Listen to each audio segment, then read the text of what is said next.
Bom dia! Quarta-feira, dia de questão de direito, das 10 às 10h30, não vai perder. Toda quarta-feira, das 10 às 10h30, o programa é ao vivo. Você que assiste o nosso programa aqui, deixa eu passar uma informação importante. Não deixe de enviar perguntas, suas dúvidas, envie para o nosso chat aqui. No programa será respondido ao vivo. Regime de bens no casamento, repetindo o programa da semana passada. O intuito hoje é fazer o quê? É responder as questões práticas para te ajudar. Então vamos aproveitar esse grande momento, a aula, teoria e um pouquinho de prática, mais qualidade no nosso programa. Olha que bacana, feito com muito carinho para você. Regime de bens no casamento, como que funciona isso, professor? É importante? Muito importante. Importante no direito civil, importante também no direito imobiliário. Importante para o corretor, para o advogado que atua no direito imobiliário. Porque uma situação, dependendo do regime, muda tudo. Muda o direito do casal. Muda o direito, na partilha dos bens, uma eventual sucessão, falecimento, um eventual inventário. Muda no uso capião, talvez uma ação de uso capião, num contrato de gaveta, num contrato de compra e venda, num compromisso de compra e venda. Muda toda uma situação. Então vamos explicar rapidamente aqui, que o intuito hoje é resolver as questões. Mas para quem perdeu o programa semana passada, não vai pegar o boi andando não, hein? Então vamos lá. Quais são os regimes que existem no direito brasileiro? São 4. 4 regimes. Professor, como que funciona o regime de casamento? São 4. Então, como que eu vou optar para o regime? Está aparecendo na tela aí para você o material. Regime de comunhão universal de bens, tudo antes do constância do casamento ou após a dos dois. Participação final nos aquestos, já expliquei isso no programa passado. É um regime diferenciado, pouco utilizado no direito brasileiro. Porém, ele existe, pode ser optado também. Vamos para o terceiro, regime de separação de bens. Tudo antes e após a constância do casamento são bens particulares. O que é meu, o que é dela, o que é dela é dela, o que é meu. Quarto e último, regime de comunhão parcial de bens. Artigo, tudo regulamentado pelo Código Civil, ali nos artigos 1658 a 1666 do Código Civil. O que é importante saber, professor? São 4 regimes. Se você não escolher nada, você vai ficar com o parcial de bens, o pacote pronto. Então você que está pensando em casar ou você casou e não escolheu o regime de bens, fala, que regime que será que eu tenho? Então já vou te falar o regime que você tem. É o parcial de bens, porque você não optou, não fez o pacto antinupcial. Se não fez o pacto antinupcial, optou pelo pacote pronto. Então você casou, está casado, só que o pacote pronto. Regime parcial de bens. O que é importante falar no mundo jurídico? Após a constância do casamento, que você adquirir é seu e dele, ou dela e seu.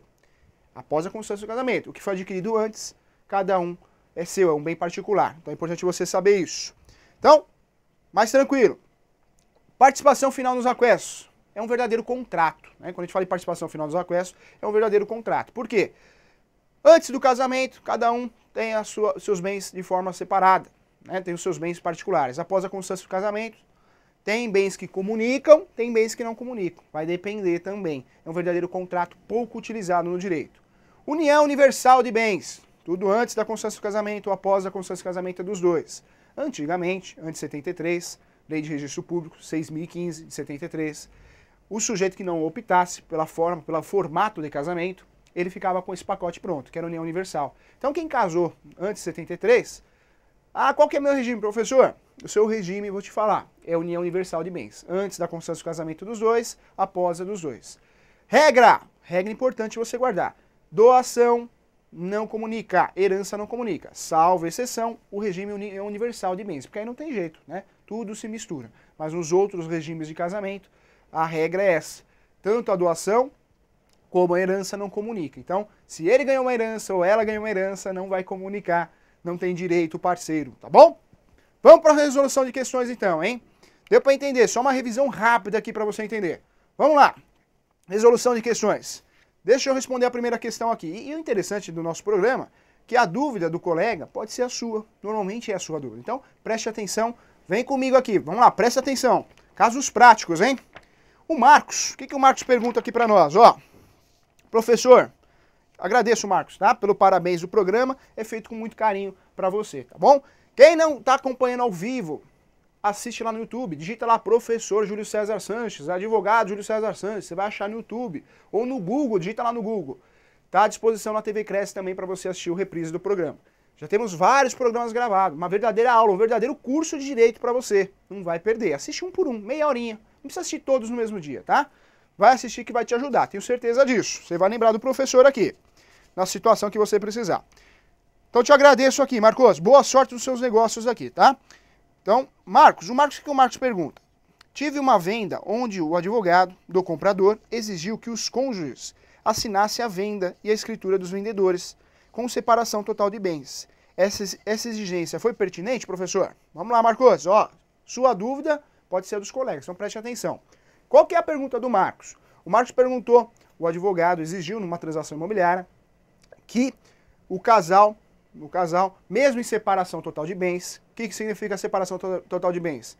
Antes da constância do casamento ou após a constância do casamento, os bens não comunicam, não se misturam. Então, em relação a isso, é necessário a assinatura, né? O visto, a anuência do outro cônjuge, seja do marido ou seja da mulher? Por que provavelmente o advogado orientou fazer isso, Marcos? Ele orientou fazer isso para dar mais credibilidade ao contrato, à ciência, para futuramente não existir uma ação de nulidade, algo nesse sentido, imagino. Pode fazer isso? Pode. Deve fazer isso? É obrigatório?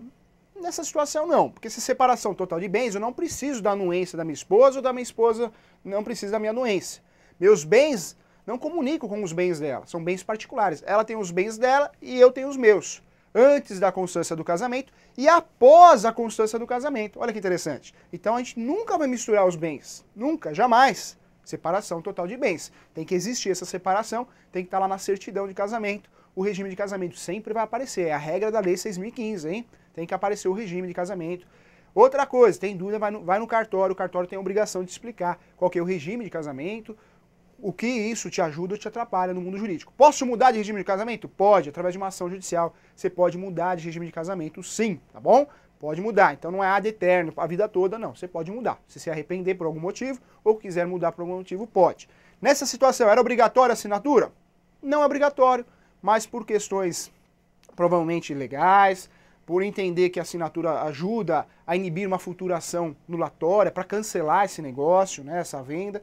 Então a gente não sabe os reais motivos, mas que eu posso te adiantar que não existe essa necessidade. Pode acontecer? Sim, pode, até para evitar uma situação mais à frente, tá? Mas a regra do jogo, se é separação total de bens, eu não preciso da anuência de ninguém, porque o bem é meu, tá bom?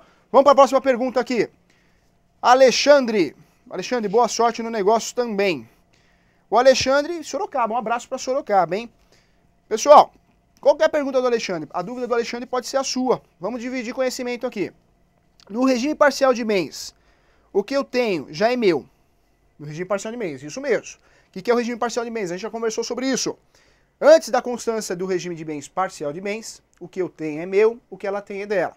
Após a constância desse casamento, aí os bens comunicam. Se eu adquirir um apartamento, mesmo que foi com o meu dinheiro, e aí existe uma briga judicial, claro, né? Se provar que foi só com o seu dinheiro, que é um dinheiro anterior ao casamento, existe. Mas para guardar de forma simples, após a constância do casamento, o que foi adquirido é dos dois. Não tem choro nem vela, hein? É dos dois. Se ela adquirir, também dos dois. Antes não comunica. Isso é o parcial de bens. Bacana. E aí o nosso amigo pergunta, o que eu tenho já é meu, isso já é seu. Após um período de tempo, ela terá parte? E se tiver a parte, quanto tempo? Tem um caso que o imóvel foi financiado faltando 40% da dívida a ser paga ainda. Houve um casamento em regime parcial de bens no período de 2 anos na convivência do mesmo. Havendo uma separação, a parte teria direito a esse imóvel? Então vamos lá, Alexandre, a sua dúvida pode ser do colega. Vamos explicar a pergunta aqui. Regime parcial de bens. Após a constância do casamento dos dois. Antes da constância do casamento, cada um tem o seu. O que é importante a gente observar nessa situação? Cuidados imóveis financiados, existe uma diferença aí. Então você já tem um apartamento, porém ele é financiado, você pagou 40%. Na constância do casamento, se ela te ajuda e ela prova isso, uma ação judicial, ou ela te ajuda a pagar, e aí vai existir uma mudança nessa partilha, né? Porque 40% você já pagou, os outros 60%, se ela te ajudou a pagar até o final do contrato, o financiamento, esse bem, na verdade, não estava pago. Então existe uma discussão judicial, precisa de uma análise melhor, precisa talvez de um processo de uma perícia, né, para ver se realmente ela te ajudou a pagar, precisa de provas. Como que eu vou provar isso? Quebrando o sigilo bancário e outras questões aí. Prova testemunhal, documentos, e-mails, Facebook. Facebook hoje é um ótimo meio de prova, hein? Como que eu vou fazer isso então? Em relação ao bem financiado, precisa analisar com muito cuidado. Importante saber que o que já foi pago essa porcentagem que já foi pago realmente é só seu, porque o regime, antes da constância do casamento, você já tinha um apartamento. Mas após a constância do casamento, seu apartamento é financiado, aí ela começa a ter direito, sim, mas se ela te ajuda a pagar o valor da prestação, né? Então tem que ser analisado com muito cuidado. Importante saber nessa situação aqui, regime parcial de bens, antes da constância do casamento, não tem jeito. Mesmo que casou, não é porque passou 2, 5, 6 anos de casamento, ela terá direito, ela ou ele, hein? A gente aqui é neutro, hein? Não defende nem o clube da Luluzinha nem do Bolinha, é neutro aqui. A intenção no regime parcial de bens é proteger os bens anteriores ao casamento, tanto dela ou dele. Após o casamento, eles se comunicam, se misturam. Então, mesmo que você tenha um apartamento, ou ela tenha um apartamento, após a constância do casamento não adquiriram mais nada, 10 anos de casamento, ela tem direito ao apartamento? Não. Ou ele tem direito ao meu apartamento? Também não. Por quê? Porque o regime de casamento é bem claro, após a constância o que adquirir dos dois, antes não. O que acontece na prática, eu quero te falar, é que o ser humano vive uma metamorfose ambulante, né? Uma mutação constante. Então, normalmente, o que a gente faz? Nunca está contente. É do ser humano, é do brasileiro isso. Então, a gente mora num apartamento, não está contente. Quer morar no menor, quer morar no maior. E aí, o que normalmente faz? O sujeito vende, ela ou ele, vende esse apartamento e eles em comum compram outro apartamento. Só que ela ajudou com dinheiro, ele ajudou com o dinheiro do apartamento. Isso na prática, numa eventual separação ou dissolução da união estável. Lembrando que a união estável, né, não é casamento. A união estável é um morar junto, que o pessoal fala aí fora. Vamos morar juntos, é uma união estável. Equipara-se ao regime parcial de bens. Para eu fazer a dissolução dessa união estável, eu preciso entrar com uma ação que chama ação declaratória, cumulada com dissolução. Eu declaro a união estável e depois eu interrompo essa união estável. Salvo exceção se ela já for declarada. Como assim, professor? Aquela união que eu fui no cartório e fiz o documento no cartório de união estável. Muito utilizado em convênio. Bom, o que é importante a gente saber, professor? É importante a gente saber que nessa situação do financiamento precisa de uma análise mais complexa. Nessa pergunta. Naquela situação do nosso amigo que fez a pergunta para nós. É uma situação mais complexa, precisa de uma análise. O que já foi pago realmente é só do sujeito ou dela antes do casamento. Após, precisa de uma análise porque vai ser dos dois. Mas o que acontece na prática? E eu falo para você que está nos assistindo. Na prática, a gente muda de situações, né? Então o sujeito tem um carro antes da constância do casamento. Ela tem direito, ou ele tem direito ao carro dela? Não, não tem direito. Foi adquirido antes da constância do casamento. Mas quando ele vem esse carro e compra outro carro, ela ou ele, ela já tem direito. Foi adquirido após a constância do casamento. E aí isso judicialmente no eventual divórcio dá uma confusão muito grande, porque ele vai ter que provar que aquele carro que ele comprou aqui, pagou 20 mil, ele vendeu um carro de 15, então ela ajudou com 5, ela teria direito a 25%, né, desse carro. Desses 25% dividido em 2 ainda. Então existe uma briga judicial. E aí vem perícia, vem realmente um processo que precisa de uma análise. É complicada essa situação, hein? Porque a gente não para quieto, né? É do ser humano, metamorfose ambulante. Vai vendendo, vai comprando e muda, vai morar em outro lugar, e aí os bens vão se comunicando, se misturando, e aí fica difícil de provar. Ah, mas eu comprei com o dinheiro do apartamento que eu já tinha. E para provar isso na justiça, né? Ainda mais que o casamento, a primeira coisa que o sujeito faz é abrir uma conta conjunta, né? E aí já mistura todos os valores, todos os dinheiros. Vamos lá para a pergunta então. Mais uma pergunta. Aqui o Mauro. Mauro, um abraço para você que acompanha nosso programa, tá bom? Na comunhão parcial de bens, a mulher faz jus e concorre com os filhos legítimos com os bens deixados? Deixa eu falar uma coisa importante. Boa pergunta aqui. Vou repetir para o colega aqui. A pergunta do nosso amigo é a nossa pergunta e vai ajudar outros colegas também. Na comunhão parcial de bens, está falando do regime. A mulher faz jus e concorre com os filhos legítimos com os bens deixados? E aí um pouquinho mais complexo. Lá no programa, não me recordo agora, mas temos um programa que foi gravado e inventaram. Não deixa de assistir esse programa. Muito importante para você, hein? Sucessão, quando a gente fala de sucessão, e aí vem a importância dos regimes de bens, quando a gente fala de sucessão, muda toda uma história os regimes de bens. Por quê? Se for separação total de bens, não comunica. Ela não é meeira. Ele não é meeiro. O que é meeiro, professor? Metade, tem direito a metade. Quando é a constância do casamento e o regime do casamento é parcial de bens, e esses bens foram adquiridos após a constância do casamento, ela e ele, marido e mulher, são meeiros. Então metade é dele, metade é dela. A outra metade da pessoa que faleceu, que veio a óbito, será dividida. Dividido por quem? Para os descendentes. Essa é a regra do jogo. Para os filhos. Então, numa eventual situação de regime parcial de bens, onde adquiriu um apartamento após a constância do casamento, ela vem a falecer. Ele é meeiro, ele tem direito a 50%. Esse 50% dela, o que vai acontecer? Vai ser partilhado por quem? Por 2 filhos. O casal tem 2 filhos.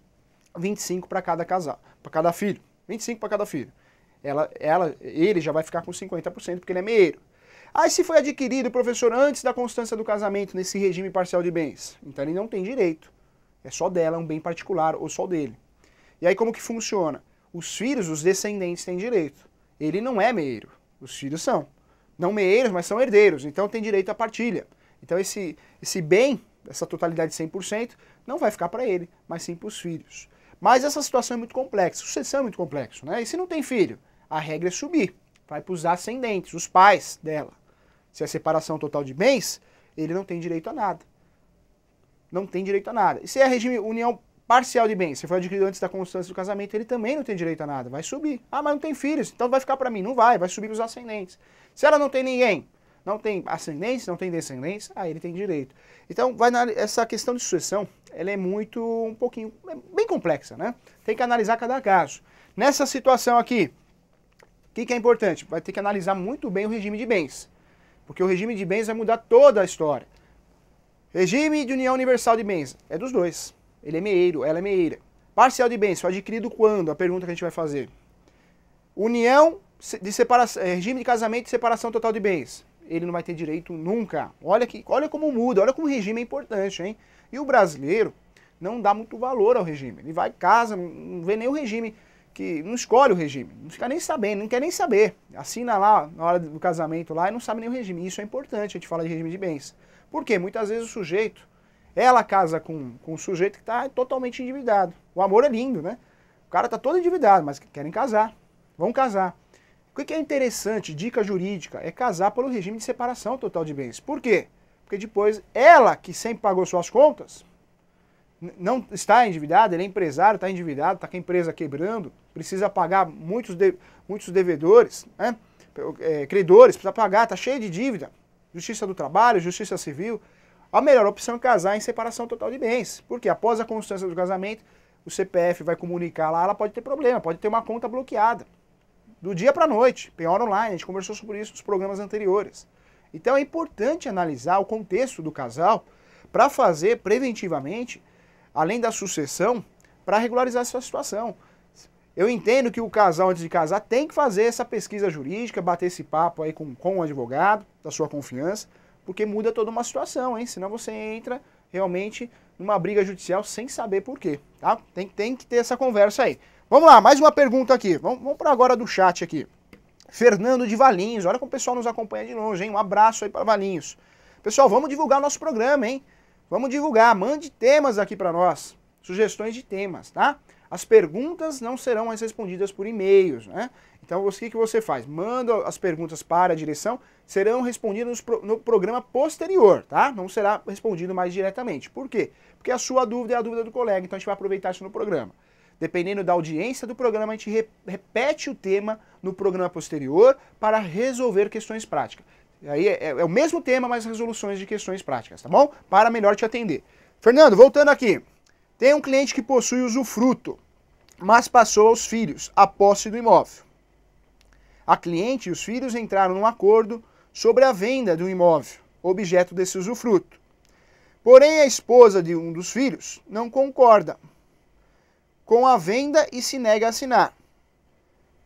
Como a proprietária é viva e os filhos concordam, a esposa pode negar? Essa questão de usufruto, nós vamos trazer dentro dos nossos programas, nós vamos trazer essa questão do usufruto que precisa ser bem explicada. Existem algumas cláusulas no direito imobiliário, no direito civil, dentro de um contrato de compra e venda, que merece maior atenção. Porque, na verdade, complica tudo e muda toda uma situação. O usufruto tem que tomar muito cuidado. Principalmente você que faz aquele contratinho copia e cola, hein? Mas vale você ter uma parceria com um advogado da sua confiança. Faça parceria. Eu costumo dizer que um ajuda o outro. Faça parceria com um advogado da sua confiança. Mas não saia fazendo copia e cola. Isso é perigoso. Principalmente na situação de compra e venda. O Cresce, no site do Cresce, se você olhar, checar no site do Cresce, tem ótimos, excelentes modelos de contratos. Usufrua disso, tá? Usufrua disso. Não sai nesse copia e cola do Google aí que você vai ter problema. Vamos dizer que um contrato de compra e venda tem uma cláusula de usufruto. E você não percebeu ou passou batido. Se o sujeito assina, está gerando usufruto. E usufruto é complicado. Por quê? Porque o usufruto, o que a pessoa faz normalmente? Os pais querem doar a propriedade para os filhos. Por que quer doar a propriedade? Adiantamento da legítima. para que os filhos amanhã não precisem fazer o inventário. Mais caro, cansativo, gera briga judicial, então eles decidem fazer isso. O advogado normalmente orienta essas partes, os pais, a doarem, mas com usufruto vitalício para eles. Por quê? Para proteger. E o usufruto é tão interessante que eles podem ter usufruto vitalício para morar ou ainda alugar. O imóvel é dele, dos pais? Não, já doou, é dos filhos. Mas tem usufruto vitalício, então eles podem alugar, podem receber aquele rendimento, mesmo não sendo deles, mas o usufruto é deles. Ou morar na propriedade. Essa questão do usufruto precisa tomar muito cuidado. Por quê? Se o usufruto é vitalício, nessa situação aqui, a situação do Fernando, me parece, Fernando, que a cliente e os filhos entraram num acordo sobre a venda do imóvel. Então, a cliente, só cliente e os filhos. Mas se um se negar a assinar para rescindir esse usufruto, essa cláusula de usufruto, dificilmente a esposa pode se negar. A esposa, né? Me parece, então, esposa. Então, provavelmente, se a esposa não é a mãe dos filhos. Me parece, então, que é uma relação aí onde o pai doou para os filhos. O pai. Mas a esposa me parece, então, que ela não é a mãe desses filhos. E houve usufruto. Nessa situação de usufruto, se um se negar, realmente não vai conseguir fazer a venda. Porque o imóvel está preso, tem usufruto vitalício. Não consegue fazer essa transferência. É um caso um pouquinho mais complexo. Eu oriento você, nessa situação, realmente um bate-papo, uma consulta mesmo, para conseguir resolver. Precisa analisar documento mesmo, que tipo de usufruto que é, quem assinou esse usufruto, fica muito aberta a questão, tá? Para não te orientar errado. Importante do usufruto, tem que tomar cuidado. Precisa ter anuência, né, de quem otorgou, quem tem usufruto, precisa ter anuência. Quem tem usufruto vitalício pode levantar a mão e falar assim, ah não, eu quero sair da propriedade, quero pedir a renúncia do usufruto. Pode fazer isso, mas tem que analisar com muito carinho. Então é uma questão um pouquinho mais complexa. Precisaria de maiores informações para te responder. Mas aproveitando a sua questão, para você e para os colegas, o usufruto, a gente deu uma explicada rápida aqui, mas vamos voltar com o usufruto em outros temas no programa, tá bom? Vamos para a segunda pergunta aqui, a Consuelo, São José dos Campos, hein? São José dos Campos, ô cidade gostosa, hein? Estarei em São José dos Campos ministrando um curso de Direito Imobiliário, hein? Tá? Então, convido a todos a fazer o curso de Direito Imobiliário, aí na cidade do Aquários, lá no curso Êxito, tá bom? Vamos lá. Em um contrato de locação feito em nome do marido, quando o regime de casamento é de separação de bens, a esposa que não tem renda própria também tem que assinar esse contrato? Então, vou repetir a pergunta aqui, Consuelo. Obrigado pela pergunta, vamos aproveitar para os colegas. Em um contrato de locação feito em nome do marido, quando o regime de casamento é de separação de bens, a esposa que não tem renda própria também tem que assinar esse contrato? Na locação, se o regime, tanto na locação, na compra e venda, se o regime é separação total de bens, não existe essa necessidade da anuência do cônjuge. Então não existe. Por quê? Separação total de bens. Os bens não comunicam, os bens são particulares. Então não existe essa necessidade. Você que trabalha em imobiliária, você que é corretor, que faz muito contrato de locação. Opinião, humilde opinião do professor, opinião jurídica. Quanto mais pessoas você colocar nesse contrato, mais CPFs você tem, mais pessoas você tem para cobrar numa eventual ação de despejo, numa eventual ação de cobrança. Eu entendo que um contrato de locação, quanto mais pessoas, mais locatários, né, tiver no polo desse contrato, mais pessoas você tem para cobrar. Então, eu entendo que se é casado, mesmo por regime de separação total de bens, colocaria sim, até para dar mais boa fé ao negócio. Existe essa necessidade? Não, não existe porque é separação total de bens. Então a alocação pode ser feita só no nome dele, mas pode, por motivos, outros motivos jurídicos, poderia colocar, porque futuramente uma ação de cobrança, alguma coisa nesse sentido, é mais um CPF que tem, mais um CPF que você tem para buscar uma penhora online, um bem, algo nesse sentido, tá bom? Capricha aí. Então, são 3 pessoas que vai fazer a alocação, locatário, coloca os 3? Meu entendimento, sim, porque são mais pessoas você tem para cobrar, o seu advogado tem para cobrar numa futura ação, uma ação de despejo, uma ação de cobrança, tá bom? Vamos lá, então. Gostei das perguntas, é interessante, hein? Vamos para a pergunta, então. Tá acabando o programa. A última pergunta, então. Se possível, gostaria de esclarecimentos. Casal, gostei, essa foi a objetiva, hein? Ajuda o professor aqui.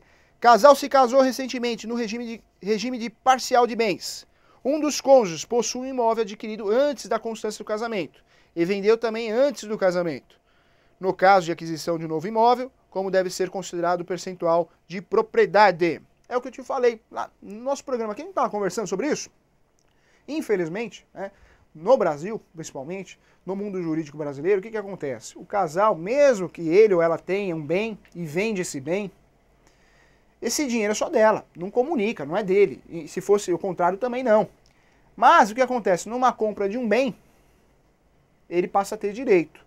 Judicialmente, numa separação, num divórcio, aí se ela provar que esse dinheiro é originário de um bem que ela já tinha, legal, vai ganhar essa parte, porque o dinheiro já era só dela, não comunicou. Mas isso aí, a gente fala num curto período de tempo. Agora você pega um casal que vai se separar depois de 10 anos, já misturou tudo, não tem mais prova, não tem extrato, então muito cuidado com isso. Adquiriu após a constância do casamento é dos dois. Exceção, mas aí tem que provar judicialmente. Se a origem do dinheiro que comprou esse bem adquirido após a constância do casamento, se a origem desse valor, dessa pecúnia, desse dinheiro, foi antes do casamento. Se ele é originário antes do casamento, aí tem briga judicialmente. Porque os bens que foram adquiridos após a constância do casamento são dos dois. Mas se a origem da compra desse bem, a origem for de dinheiro, de uma venda no imóvel, de um dinheiro antes do casamento, da constância do casamento, e aí tem uma briga judicial aí para defender o sujeito. Por quê? Porque ele já tinha o dinheiro. Então, mesmo adquirido após a constância do casamento, que deveria ser dos dois, mas a origem desse valor é antes do casamento. Então tem briga judicial nesse caso. Normalmente a justiça ela concede o direito, né, de reaver esse dinheiro, de fazer um desconto desse dinheiro. Então o apartamento vale 300 mil. Ela, um exemplo no seu caso mesmo, dividir com os colegas aqui, 200 mil reais, 300 mil reais, ela já tinha 50 mil antes da constância do casamento. Então, normalmente numa partida no divórcio, o que vai acontecer? Vai descontar esses 50 mil, fica 250 bem, e aí divide por dois, tá? Mas tem que provar judicialmente. Estamos chegando ao fim, mais um programa, agradeço aqui você que está acompanhando nosso programa, vamos divulgar nosso programa, avise o colega, toda quarta-feira das 10 às 10h30, feito com muito carinho, uma forma didática. A gente aqui não trabalha com juridiqueza, a intenção é que você entenda, o mais claro possível para você entender. Toda quarta-feira das 10 às 10h30. Vamos avisar, manda, coloca no Face aí, compartilha no Face, vamos divulgar. A gente precisa que esse programa tenha bastante audiência para a gente continuar com ele. É uma aula para você, uma aula particular, hein? Meia hora toda quarta-feira. Então, vamos divulgar. Divulgue no seu Face, convide os amigos a assistir esse programa. Não vai deixar de assistir. Perdeu o programa? Assiste no YouTube. Tá? Assiste no YouTube, coloca lá professor Júlio César Sanches, questão de direito, advogado Júlio César Sanches, você vai achar. Ou no Google. Não vai perder, tá bom? É pra você com muito carinho. Boa semana, fui, tchau!